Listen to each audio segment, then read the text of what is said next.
thon nature, 300 g de fromage Saint-Moret, un petit oignon haché, quelques gouttes de jus de citron, de la ciboulette, donc environ une poignée, et du poivre. Il nous faudra également 60 g de parmesan en poudre. Avec le thon, on vient y mettre la ciboulette, ensuite le poivre. Alors surtout, il ne faudra pas saler parce que le thon est déjà salé. Je verse donc les oignons coupés en petits cubes. Vous pouvez directement les hacher si vous voulez au robot. Ensuite, on y met quelques gouttes de jus de citron. Et dans un premier temps, on vient mélanger. On va pouvoir y ajouter le fromage Saint-Moret.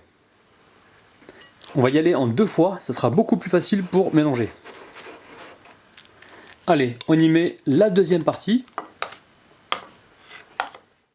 Une fois que le mélange est bien homogène, on va venir ici y ajouter le parmesan. Alors on va mélanger et si on voit qu'il y a besoin d'en rajouter encore un petit peu, on en rajoute. Là le but c'est vraiment d'avoir quelque chose de compact. Allez, on va y ajouter les 10 grammes qui nous restent, donc 70 g de parmesan en poudre au total. On laisse la préparation reposer 10 minutes. J'ai commencé à remplir ma préparation dans les petits moules à donuts. Alors l'idée c'est de faire dans un premier temps donc, le tour. Ensuite on rajoute encore un petit peu de préparation et là on aplatit.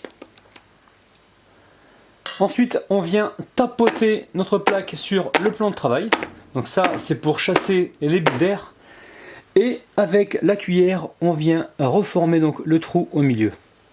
N'hésite pas à pousser donc la préparation vers les extrémités. On amène ça au congélateur, on veut que ce soit complètement congelé. Donc entre 1 heure et 2 heures, on surveille. Pendant que l'huile est en train de chauffer, ici je viens battre donc mes 2 œufs. Alors dès que c'est bien battu, on démoule donc un donut de thon. On le saupoudre légèrement de farine. On enlève l'excédent. Ensuite, on le trempe dans les œufs et dans la chapelure. Et là, on le met tout de suite en cuisson.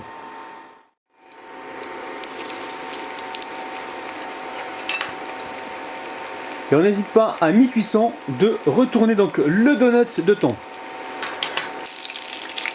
Allez, on n'hésite pas à le retirer. On le met sur une assiette avec du papier absorbant et je fais la même chose donc pour le reste des donuts.